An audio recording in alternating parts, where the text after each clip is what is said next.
first time.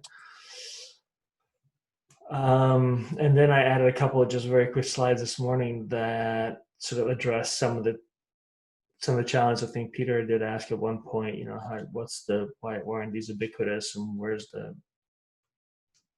the marketing challenge, where's the adoption challenge? And so I want to talk about that a little bit. So I don't see a bunch of questions pop up. So maybe if they come up during, you guys feel you should use the group chat. The group chat is really a useful place to just put ideas and thoughts as we go along during the talk. And like, for example, you hear something, you want to hear more about it, just pop it in there and I'll see it, and then I can come back to it and gauge time. So we got, should we get started, Jeff? You want to wait a little longer? Oh, you're on mute.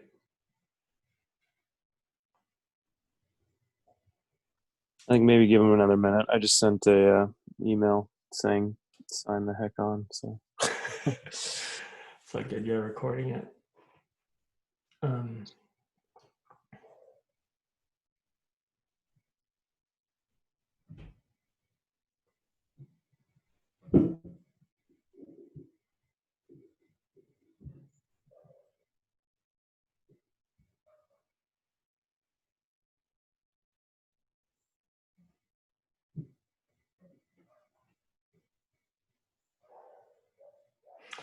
I'll tell you what, for those of you here, I'll share something. I was thinking what I'm not going to talk about, but I think it's a very important concept. I don't think it's in this deck. But for any of you that, and I just said, I post a fair bit on LinkedIn. You can go take a look. There's quite a few articles. Well, one of them, I wrote about a concept called the adjacent possible. Not my idea. It came out of the concept of evolutionary biology. And the idea that you don't go from a flightless bird to an eagle overnight. Things have to happen, and they happen in a sequence, and the sequences are defined by everything from genetic error to pressure on a population of animals to develop in a certain direction. And the way it was applied, the concept of the adjacent possible was applied to science in general, but specifically digital health or technology as a group, is this concept that you could have the idea, you can envision Amazon in 1980, but it couldn't work. It wouldn't happen because the banking system wasn't available that allows you to exchange funds over the web. The shipping system, the FedEx style model of shipping wasn't available. It wasn't reliable. You didn't have the ability to access an HTML based interface with video. And so same with YouTube, and basically until you've got funny telephones that can take videos of cats, the impact of YouTube is limited. So in order for something to work, the adjacencies have to be there. I think I'll talk about AI a little bit, so I'll leave that to there. But this concept of adjacencies is really quite interesting. And keep that in mind whenever you ask yourself a question, why has this not been adopted yet? Or why is this not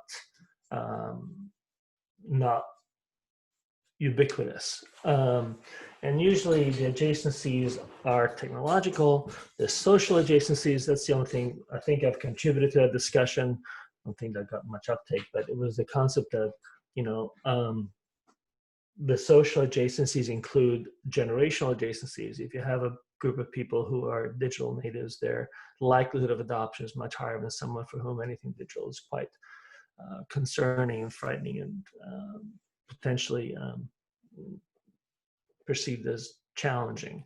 So those ideas of understanding what needs to be true for a step forward to happen is a worthwhile construct to keep in mind as you look at the world of technology across the board, whether it's robotics in surgery or the adoption of some of the AI tools that Justin was talking about earlier today. Dr. Bean, we got about half the residents, so I think it's probably we waited long enough. Probably should get Okay, going. good. And Justin's here, so we can definitely start. Good talk Yeah. today, Justin. By the way, that was great. Yeah, great talk, Justin. I was just saying earlier that I didn't take out my AI slides, that my AI slides are like very early, sort of basic, but I think it's worth repeating from a different point of view if we get them. And I'll go relatively quickly because you guys have been primed. So thank you for the opportunity to talk about tech. I think Justin's talk is the first grand rounds we've had on this topic, if not the second. And as he pointed out, he could have talked a whole week about this.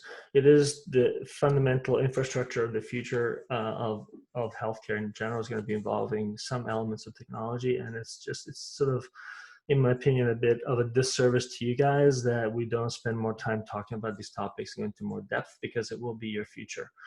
And also because you have the opportunity, as Justin pointed out, to help lay the foundations for this future. Okay, so the talk today was a very deep dive in AI.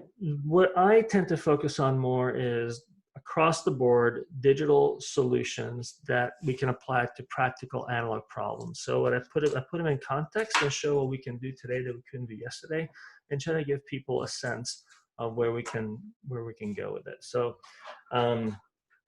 let's just get going on that. So let me see. All right. So this is the visual of that. A lot of analog problems that we have require a great deal of human interaction, and sometimes those human interactions can be optimized and automated. And can we do that easier and better with a digital solution? One of my favorite articles out of Harvard Business Review recently has been this concept that digital doesn't have to be disruptive. There is a tremendous amount of mythology around what's going to happen if we adopt technology, that the whole world's going to change, that we're going to radically disrupt the entire value proposition of our company, of our hospital system, of our clinic, and it's going to be a massive change in the way we practice, and it's going to be as painful as the electronic medical record, which is very painful to a lot of people. The reality of the way technology tends to be deployed is not like that. It tends to be incremental. Despite what you hear in Silicon Valley, et cetera, you very seldom see a complete revolution that happens overnight. It takes decades. So the myth is that it's about technology. The reality is about the customer. That is to say, you're trying to meet the customer where they are. You're trying to meet a need that they have. In our case, our patients. The myth is that digital requires a radical disruption. It's actually not. We're just doing digital tools where appropriate to better meet the customer need. In this recent time has been telehealth because people are at home. With myth, digital will completely replace physical. Justin mentioned earlier this idea that we're going to replace doctors. We're not going to replace doctors, not even radiologists. We're going to augment them. We're going to support them and make their lives easier. It's a both and reality where we see a confluence of these two worlds, not a replacement or revolution. And again, this idea that myth requires overhauling legacy systems, there is no better example of that than Epic, which is a gargantuan thing, which is based on and written on a kind of code that nobody knows how to code for. Epic themselves, when they hire engineers, has to teach them this language because nobody talks anymore. So it's a bit like running a legal system using Sumerian. But you can still optimize it. You can still build on it. And it's incremental bridging to a future day where, in this case of Epic, is probably going to wind up being nothing more than a data repository at some future point that we're looking forward to. But it's going to be incremental. It's a matter of adopting rather than reinventing totally. So how do we look at where we get the chance to reinvent, where we get a chance to optimize? So this is a way I like to think, and this is the way I approach my role in the department, looking at not so much problems, right? This is a question that people have all the time. Oh, I'm solving this problem. Well, we all have lots of problems in our lives that we choose not to solve. You could have a leaky roof. It's just not leaky enough to deal with. You may need to change your oil, maybe in your car, but yeah, it doesn't make enough noise to do that. Your tires are bold, but they can still hold a corner. So change doesn't really happen until that problem becomes a pain point. And so in the world of our clinic space, if you break it down into what pain points exist that actually cause us real pain, these are a list of some which I find interesting. One is the referral management process. We'll talk about it. The space utilization, where we are growing and need more space. EMR data entry was a challenge. Surgical scheduling, the amount of time required to address a cancellation is massive. Communicating with patients, managing bundles, virtual physical therapy, prompt capture, block utilization optimization, billing, managing risk when you're in a bundle, the implications and applications of robotic surgery, and continued education are all pain points. You have to get your CME. I don't know if robotic surgery necessarily is a pain point, but I'll try to make an argument that there is a pain point. So I'm going to go over each of these just to give you a sense as the patient walks through from being referred to being operated on, what their path would be and how these become, instead of pain points, opportunities for us to optimize care. So referral management technology, may not realize the fax conceptually was invented in 1865, even though it became popular in the 1980s, and we're still using it for something like 85% to 90% of referrals of fax to our clinic. Of these, only 35% tend to be booked. And this is because a call center outreach creates a ton of work. For somebody has to literally call a patient, and especially in an election year where people are getting inundated with phone calls and robot phones, people just don't pick up the phone. So the amount of time required to turn the fax into a referral that's in our clinic requires a tremendous amount of work that's in the background. And notice that this is not sexy. This is not nearly as sexy as the AI stuff we talked about earlier this morning, or some of the robotic stuff, but it is foundational to the way we practice. It's what costs a practice money. So how can you automate it? So we work with Luma Health. It's a company that you've probably seen on the printouts in the clinic. Luma certified. We're doing this in sports and arthroplasty. It's a pilot we're doing with the university. And it's a company identified and we brought in. And what we found is that we're able to decrease the appointment slots and increase them. If you can see, the percentage on unfilled availabilities decreased very quickly by almost 20%, down from as high as 30% down to around less than 10%. We confirmed a large percentage increase from baseline of actual appointments, excuse my voice. And so as a result, we're able to literally just take work off the staff and optimize the utilization of our services and increase our net volume. So this is something you can actually quantify how much money we're making based on the lack of empty appointments. And you can also quantify the cost of the financial benefit of not doing the work that was previously being done by somebody else. So what you see is, and this is important to make a point, that when you look at some of these technologies and trying to quantify how successful they are, or how good a job they do at providing a return on investment, you sometimes need to look at the ability of a given set of resources to do more work, because that's a gain, even though it doesn't necessarily translate into a net decrease. We're not firing anybody. There's no less labor as a result of this. We're just doing more with less. So now you've gotten your patient into the office, and now you don't have enough rooms in your space to see them. So you have to say, okay, well, there may not be enough rooms, but in reality, if I walk down the hall, there's usually one room empty, and sometimes people are waiting too long and stuff like this. So this is an area we can optimize for, and we can use machine learning algorithms that you guys are all very good about now to look at. There's a company called Apprentice Health. It was started by an orthopedic resident who was at Duke, I think.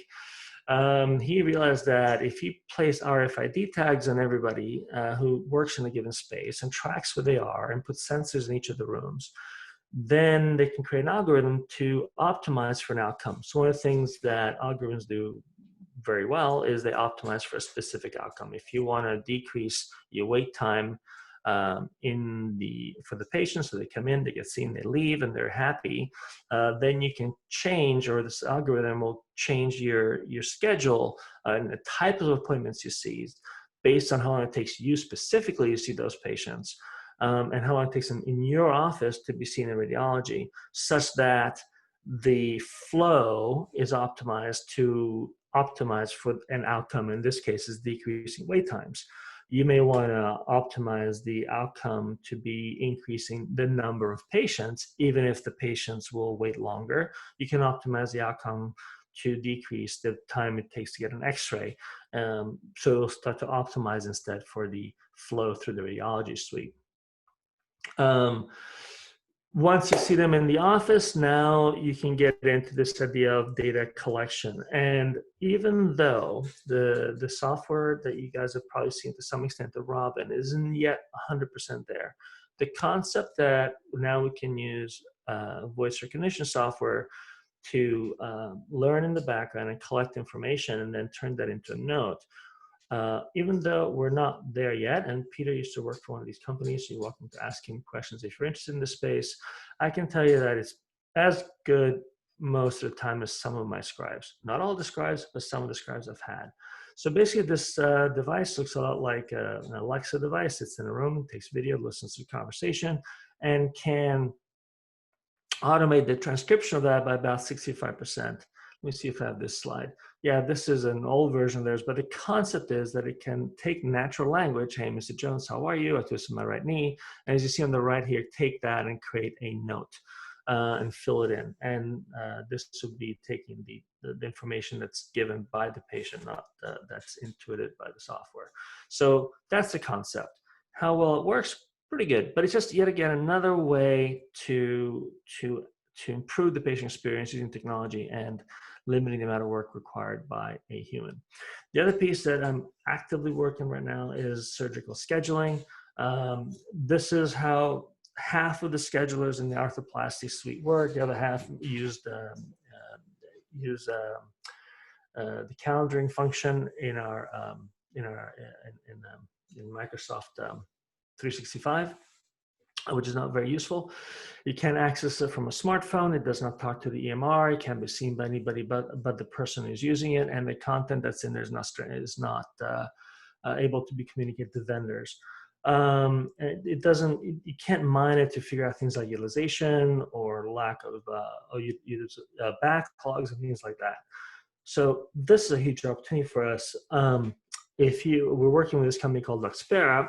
And what we can do is take the entire existing patient population, put it into that system, but it can track things like the preparedness using smart checklists that actually mine Epic to see whether or not the patient had their labs, had their visit appointment picked up or not, or seen by anesthesia, whatever that is. It can cross-schedule the vendors, let them know that these implants have been selected. They currently don't know till about 2 weeks before surgery, which is a problem for them, and it's an issue. It can search for patients who are ready for surgery. So let's just say that I have a cancellation next week. You can surface all the patients who have booked for a 2-hour slot, who have had all their pre-op stuff done, so they can just be plugged into the slot. Currently, what the people are doing, our schedule are doing, is they're trying to remember who's available, start calling people, and whoever gets that slot first, and it takes hours and hours and hours of work. And it has a surgeon app, and it's linked to the to X-rays, so you can see that stuff. So quite useful. But interestingly enough, there's a cost associated with this that has been challenging for me to argue that we need to spend in order to make this happen.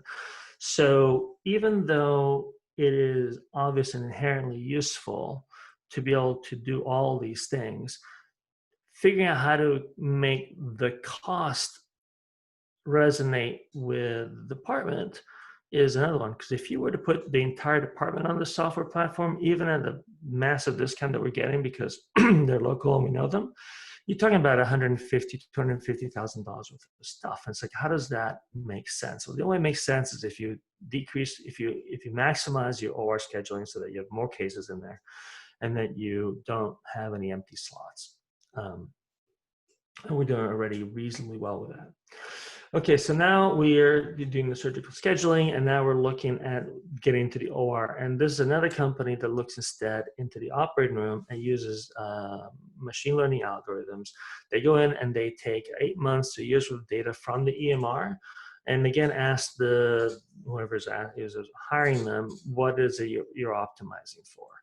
And they can optimize for utilization. Obviously, is usually what they use for the OR, and they generally can increase block time availability quite a bit in a hospital simply by rejiggering their allocation of resources, or doing things like pointing out the necessary targeted turnover times in order to increase the number of blocks available to surgeons by a certain amount.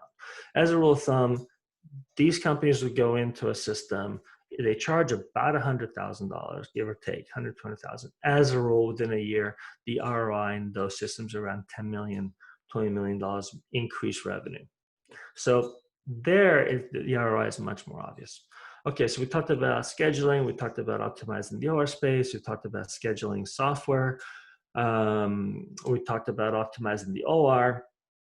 Now let's get into the OR and what tools are available in the OR that we can use that are so digital health and tech. And the robot is the most obvious one that comes up. And I keep seeing new ones pop up. There's definitely a big move towards a drive towards robotics. And the Omni robot was bought by Corin. There were a platform that was developed in the South Bay. Navio is the one that Smith & Nephew has make, of course, with Stryker. Zimmer just bought a ROSA robot, and the Pew Synthes will come out something called Orthotaxy that they picked up in Europe in the next, I think, year and a half. And all these devices are basically aid in the procedure. And the question always comes up is, where's the value of a robot? These machines, as a rule, and there's very few exceptions, cost around $1 million. And then there's add-on costs to follow. And the argument has been made that we don't need them. So if you look at this graphic, it's sort of, if you imagine surgeon A, B, and C, what you're seeing is a variance from a mean. And the variance is what robots go after. The ability to give you a more consistent outcome over time compared to the target that in this case, the surgeon sets. And that's where they can reproduce a very high degree of accuracy. What we're starting to see, I'm trying to see if I remember if I have a slide on this now. What we're starting to see is the data around robotic surgery is starting to show that when you minimize variation from the intended target, you also decrease complications, you decrease readmissions, and you decrease failure of components. So the registry data from Australia shows the unis, which previously had not done particularly well, the robotic implanted unis are doing better than the total knees. What you're seeing is the New York City databases comparing robotic surgery done for any reason, any hospital in the state of New York have lower readmission rates, lower length of stay, and fewer complications in general. So minimizing variability and avoiding the outliers is starting to become much easier. The benefit of that is going to become more obvious and easier to manage. So I think that's where robotic surgery is going to eventually give a significant boost to productivity. My prediction is over time, insurers will start first by paying a bonus for people who use robots because of fewer complications, and eventually it'll become they won't send people to surgeons who don't use robots. And again, not to replace you guys or us or me, but to make us be more consistent and deliver a more consistent product. The target is a different question, but at least more access to target. So now you've operated on them, and they leave the hospital. And how do you manage them? As a rule of thumb, we have home health nurses, and they come to the office. What we now have available to us is these patient communication platforms, patient engagement platforms. We have been using Health Loop, now called Get Well Loop, which is a platform that sends patients messaging before and after surgery. Now we've published on this, and we've shown that we at UCSF actually showed a pretty significant decrease in readmission rates from 4.5% to 1.5%, people coming back to our hospital. But what we didn't sort of report as much is the massive benefit the patients. The patients absolutely love it. They love it because they feel that we are in touch with them on a daily basis, that we care about their wellness, and anytime they have a question and they put it into that system, we can answer it within an hour and a half on average. If they call it a practice and they email us on Epic, they get an answer within a day and a half as a rule. So the connectivity is very, very helpful. And where they fall down a bit is on the fact that all these messages are generated have to be managed by a person. And so we showed on a paper we presented at, I think this one, ACUS, the number of check-ins, how often people actually generate messages, log in, et cetera, was very, very high. But those 5,000 messages per year had to be managed by our team, and that's a fair amount of work. So the next step for us will be to look and see if we can automate the responses to it. And so where we're going there is this. This is a chatbot. It's a company called Memorial Health. And what they do is they'll come into the clinic or in a clinical environment. They ingest all the information we normally give patients, whether it's done through paper handouts, through dot phrases that we use, the video conversations, the pre-op class. All that information gets pulled into this this algorithm. It is an algorithm. It's it's natural language processing. But anyway, so they get this information and then they connect with the patient through SMS. Now, what's interesting about messaging is that no app is required. So one of the problems that you get into with things like health loop, it's becoming less of a problem. But with an older population, the challenge around downloading an app was always a problem. Here, because text-based, you have a very, very easy to understand protocol. The patients can understand and how to do it. They click on this button, and the software, because it can understand the language that the person chooses to type in. It's not a pull-down menu. It's not a Boolean algorithm.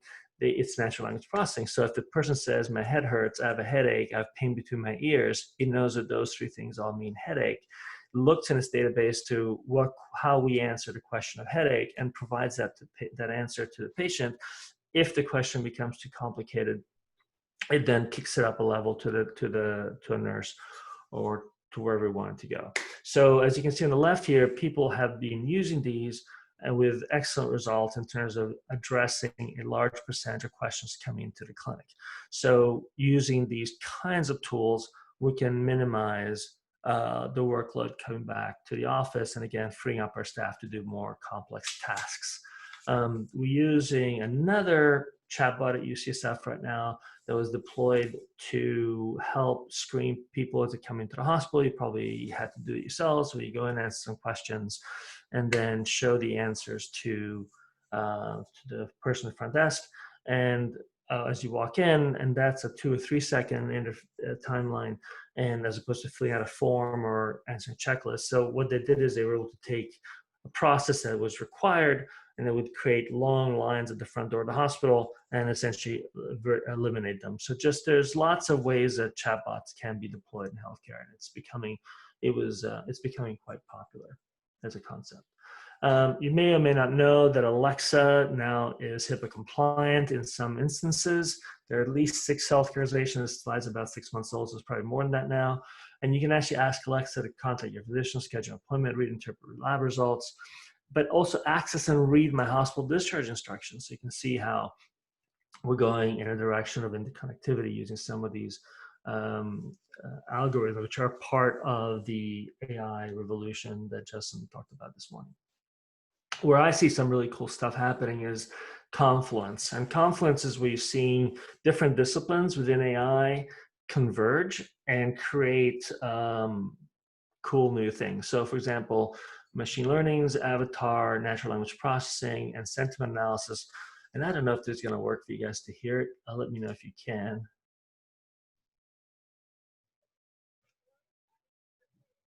Can anybody hear that? No, it's not. Okay, so what this is a chatbot that has been tied to an avatar, and the avatar is emotionally responsive to the to what it's hearing. So this character is changing her facial expressions based on what the sentiment analysis she's doing on the person speaking to it. So now imagine that this chatbot is got access to your medical records, can create an appointment, can refill your meds. It's starting to get close to human experience, available 24/7, and you can make her as snappy or as quiet or as normal, male, female as you want. And then you take it one step further, and you've got companies like this, which this is different. The variation here is that not only is she a much more lifelike human, but it also uses the camera on the phone to look at your facial expressions. So now it's tying your facial expressions, your emotional analysis of your voice, tied into how it responds to you in this virtual environment, which is basically on your phone. So you call into the office, and she's the one who's going to take your call. These are deployed out there, and this is the Air New Zealand hostess to give you a sense of where it's being used. Okay, so now you connect. We've gone through the whole route. We've operated on. We've done we're giving them this little platform. Now we're trying to rehabilitate them. And this is a company called Force Therapeutics. They've been around one of the longest. They started to get on this idea of how do we do virtual care. Now, understanding these platforms, where they came from, is important, because Force sort of got its wings, this idea of doing virtual physical therapy, when the bundles first started coming out, and people realized that there are lots of papers showing that 25% of the cost of the bundle, which is, of course, our profit margin, was going to physical therapy. And so I think this basically was a group that partnered with Rothman very early. I think Rothman was one of the first investors to say, hey, how can we capture some of that by providing physical therapy without having to have this high cost associated in the back end. So they created these therapeutic platforms, and they then found that people going through these virtual therapies were having as good results as people going through in-person physical therapy. Until you dig down, you realize that that's true. Truth is that there's a subset of patients who still need in-person therapy, and so what it winds up being more of a triage function. Nonetheless, these are becoming quite popular, and there's a few versions.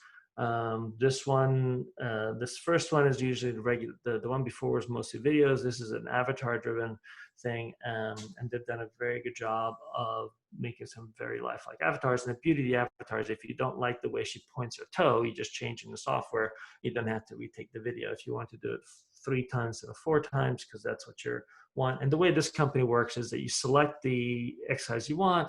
It creates an email that goes to the therapist. So the therapist works with the patient and doing exactly the exercise exactly as you want them. We haven't talked about augmented reality, but now as you guys are aware of it, the ability to project an image into your real environment. This has been around for a while conceptually. Imagine seeing the bones through the skin. Basically, it's X-ray vision. Works pretty well as long as the bones aren't broken. But it's pretty impressive. You really can see. Imagine placing screws or pins or doing a fusion when you can actually see where everything is in real life. This is getting closer and closer to reality. There's a company called EchoPixel. What I like about this company is this piece here, where you can see you can take these features out of it. Imagine if each of those, instead of being a gland or a tumor, no, she's like what they're pulling out of that head, are components. So now you got a plate that's in the way. You want to see what bone's behind it. You just pull it out and look at it. You want to get the cup out of the way, see how much bone's left behind it. You can do that. This is a company that's out of UCSF that does exactly that to a degree. There's a cube in there. You see I'm actually holding the cube, but I'm moving this bone around. I can see, boy, I tell you, if I had this in the OR, I can very quickly visualize what the bone loss is, etc. And all I got in my hand is that little box. And so we're getting to a point where some of these augmented reality tools are really quite getting to the point where they're getting to be helpful. In Australia, they're starting to use holograms, which is what that last thing I just showed you was, and partner with the HoloLens to literally create an in-person at-home experience where the doctor visits you. Now, this is a little bit overdone because both people have to be wearing glasses, there'll be cameras on both sides. But nonetheless, they're actually deploying this currently in the outback in Australia to extend care. And what he's seeing in his visual is that he can see some of the results that this nurse identified with a patient when she went to visit him, and the CT scan or x-rays that they may obtain. So they're trying to include not just the experience of the human, but also create an environment where all the data points necessary for decision-making are available within the field of view. We have this available. Jeff has just did a research project on this idea of using OSSO VR, which is a virtual reality. You're immersed in a virtual environment. You're not projecting something onto the real environment, which is augmented reality, is virtual reality. And we have these tools available to help people train on surgical procedures. You can see more of that. So basically, my point here is that rather than looking at what technology can do and see if you can apply it to the work you're doing, identify a pain point that you're actually having against which you can prove an ROI, against which you can say, look, if I could just do this, I would be better off, and this is how much I'd be better off. Then you can put a price to it. And these were all, I didn't even get through all of them actually. We didn't talk about code technologies that much. It's a prompt capture process because we're having issues of capturing prompt, and now we pay someone to do it for us, but they use a lot of technology to do that. This is one way to think about how to deploy digital health solutions within the healthcare space.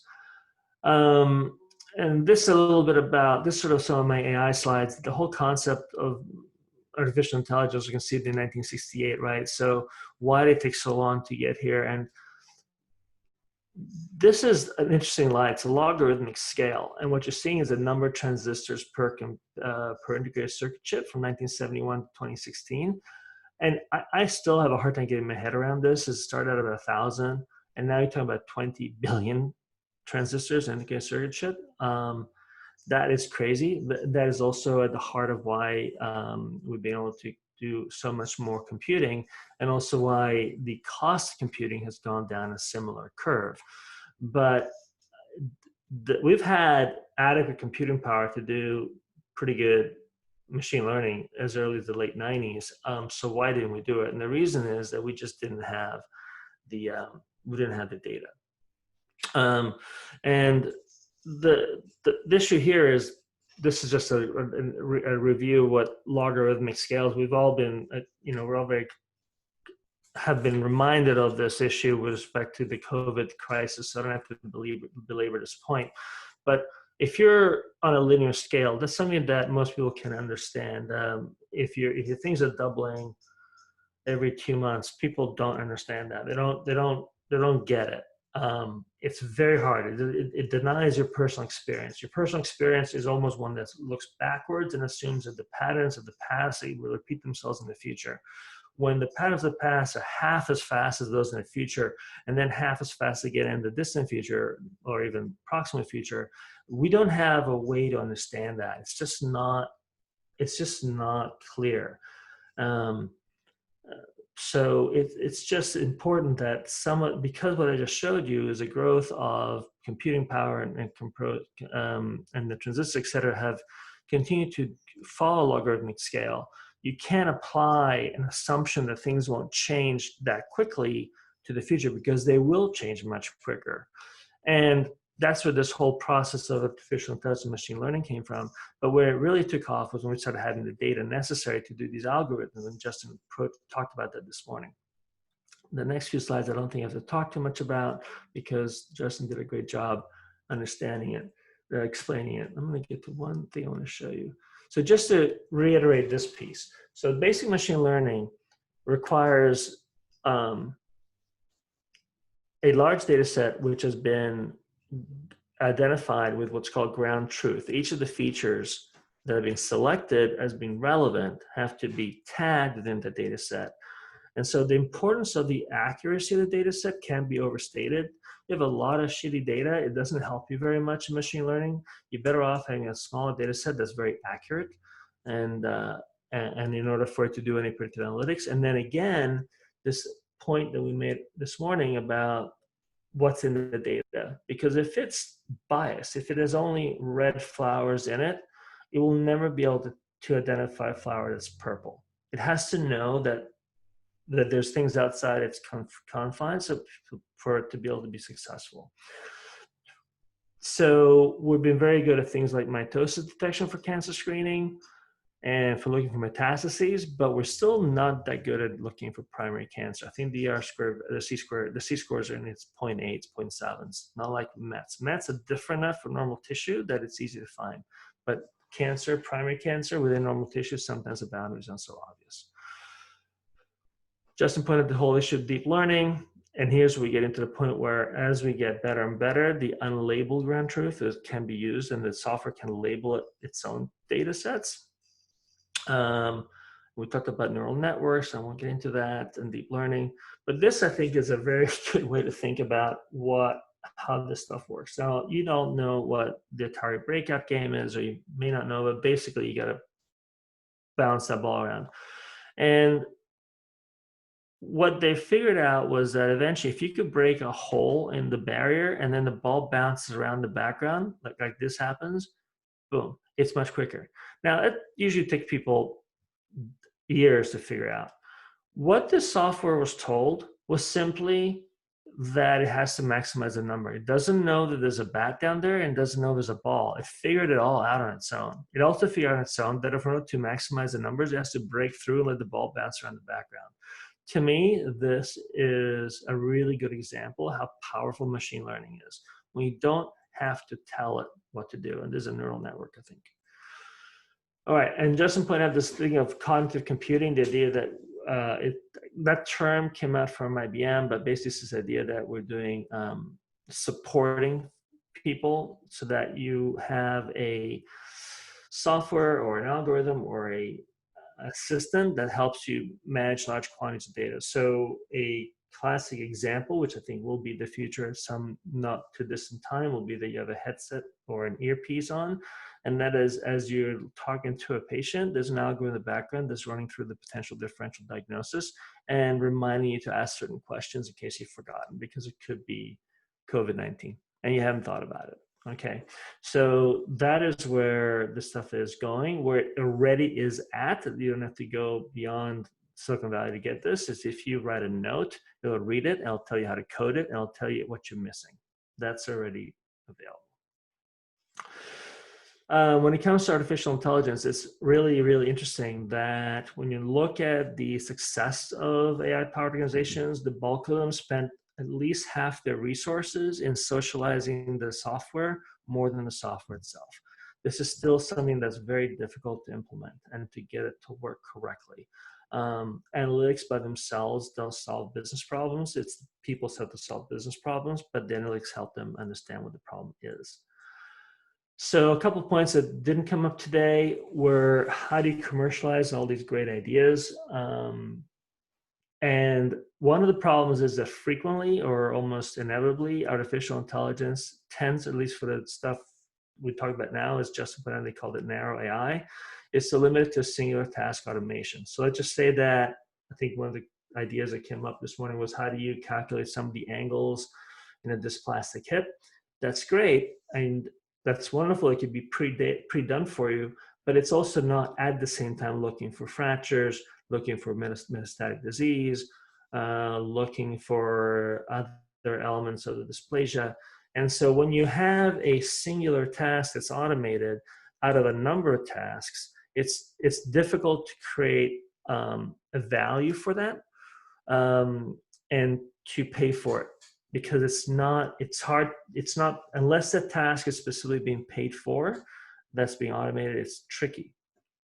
It needs constant optimization. These algorithms only get better with time, so the more you use it, the better it is. And most of this is automated, but it usually does require some element of human intervention to keep the algorithms fresh and optimized, and that means that it's a constant. You don't just buy it once, drive it. It needs to be.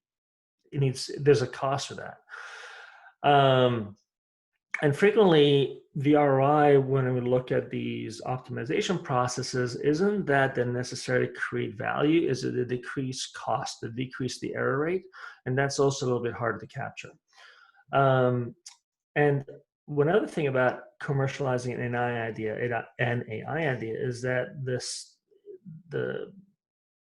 it's hard to patent an algorithm. And so just because you use k-means to come up, which is pretty simple AI, or you have or use a neural network that you optimized perhaps using some of the free platforms like the MSK data set that Justin helped to work on, or Google's, it's not necessarily yours. Other people can replicate it. So it's called a barrier to entry, and it's not always as high as it was in the previous. There is still some special sauce, and I don't undermine that, but it's trickier to stake out a position of supremacy in using software. On the research side, there's a huge opportunity, and I've published 5 or 6 papers this past 2 years, I think, in the space. Justin's done a bunch, and these are foundational papers. They will get linked to much more than anything I've written about gluteus medius tears or toe hips or well, no, KA is still early, but these are foundational articles. So it's a real opportunity for any of you to want to do research to start to write stuff that will be built on. It's disruptive. It often challenges long-held assumptions that just weren't accurate. An excellent example is when you start pushing an algorithm in fractures and you realize that the most important thing to look at is the cortical margins as opposed to fracture lines. It's a little future-proof. It's where we're going. I can pretty much guarantee you that some of the randomized control studies will be largely ignored very quickly because they're so limited. We'll be looking to in the future to studies that are a little. It won't go away entirely, but I don't think it's going to be the way of the future. They take too long and they're too expensive. Algorithms give you associations with very strong statistical correlation that will allow you to move beyond them. They're much easier to do. There's no labs or animals required. The startup costs are lower if you can find the right person to do your analytics, but it's not like getting a $10 million grant to open up a lab. And as residents, these are differentiators. If I would love to hear from some of the residents that have gone through the interviews and have AI or machine learning or some digital health research in their portfolio if they got asked about it. But I suspect that as programs start to want to publish this information, anybody with a experience doing machine learning, who understands anyway what these things can do and can't do, will be helped. On the downside, the results sense quickly. Some of the stuff I published 5 or 6 years ago probably is no longer all that relevant. The audience is not as obvious. When you go to Academy and AUKUS, I've been banging on this drum for a long time, but it's just really, really hard to get AUKUS to rank AI papers as high as they do basic orthopedic science stuff. They just don't really understand the value. I think that at some level, some senior people who don't get it see this as threatening and they're not supporting it as much. They pay lip service to it, but they don't create space. I can't tell you how many symposia I've submitted to various organizations that were digital health related or technology related that weren't accepted. And then instead they talk about something around things which they think are more important, like reimbursement or type of implant surface. The other downside to some of this work is it's hard to replicate and test. If I wanted to replicate let's see, most recent one we did was we looked at the thickness of cartilage in like a few thousand MRIs because it has relevance to kinematic alignment, so I wanted to measure it. That algorithm, we can sort of tell people how we did it and what the background was and which platform we used, but it's not that easy to replicate. You can't just go in your lab and do exactly the same thing unless you call me and we give you the access to the algorithm and you just plug in your own data. So yeah, I think we definitely need to start taking the leap from analog health to digital health. And I think the more you are familiar with it, the more you hear about these technologies, these tools, everything from 3D printing to robotics to virtual reality, augmented reality, basic math. It's not, some of the stuff doesn't, you don't need crazy convolutional networks to do. It's just asking the right questions on data sets that didn't exist before. This is all very much of interest, foundational to your future learning and your ability to manage the world around you and be part of it and be part of this next revolution. And with that, I think I'm out of time.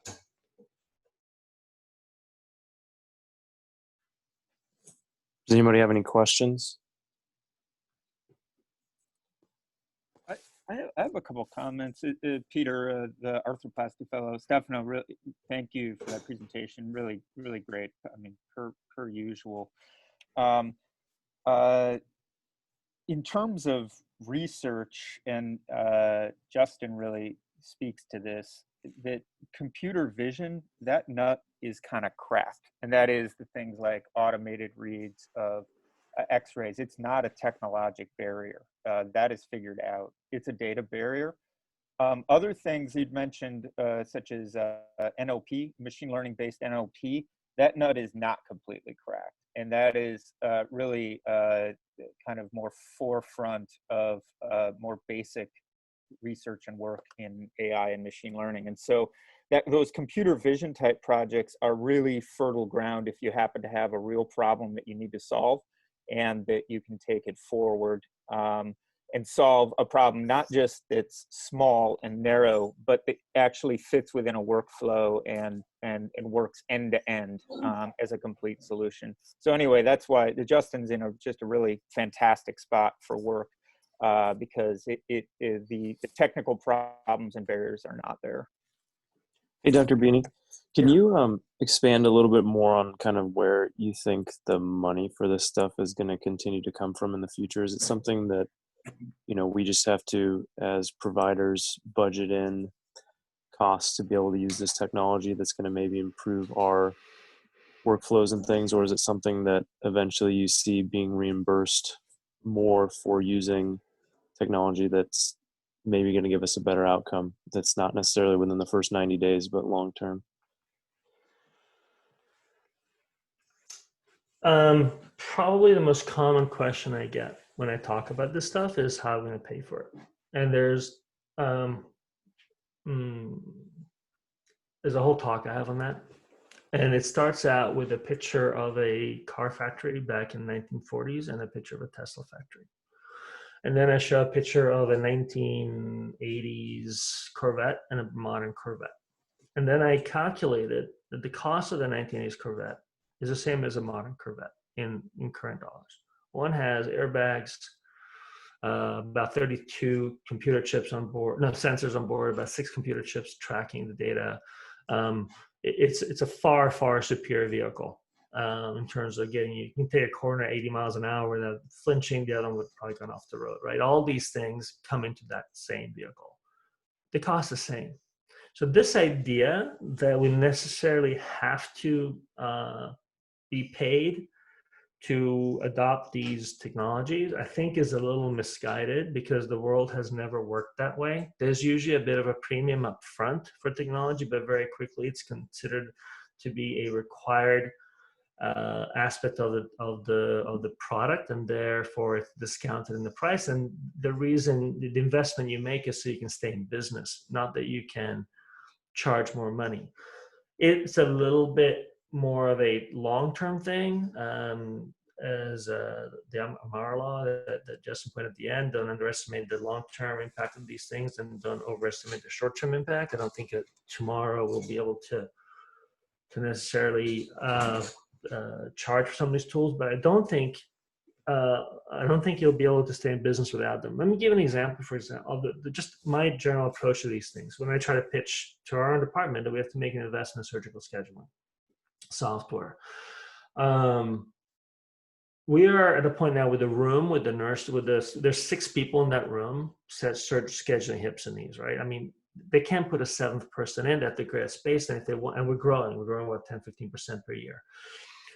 The software purpose is going to be to allow us to grow our ability, that staff's ability to manage more patients with less resources. Because if we can automate a third or half of the tasks that they do, so they're not spending time doing it, like uploading right now, if once you book a patient, you have to take all that data and you have to put it into Epic manually. That's not automatic. That's somebody's typing it up. Why not just do it at the push of a button, right? That saves time. When you save time, that person can do something else. And that is how you have to think about, that's how I think about the value proposition of many of these technologies. They're not just whiz-bang really cool stuff. Whiz-bang really cool stuff that doesn't solve a pain point isn't going to get adopted and you can't get paid for it. So that's part of it.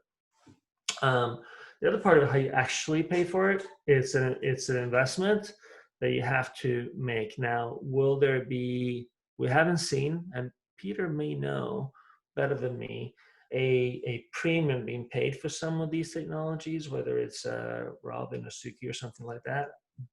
But I think robotics is going to change that as the data comes out with fewer and fewer complications with people using robots. I suspect the insurers are going to start driving that equation. If not the insurers, the self-insured companies that are working with in narrow verticals, where they drive all their hips to one group that does a very good job, that kind of stuff. So yeah, part of it is marketing. A couple comments on that. I mean, I agree with you completely. This is Peter again with arthroplasty. Going back to the other comment that in a lot of cases, the technology is figured out. One of the biggest barriers that makes healthcare so weird and so challenging is that it is absolutely littered with situations of what are called market failure.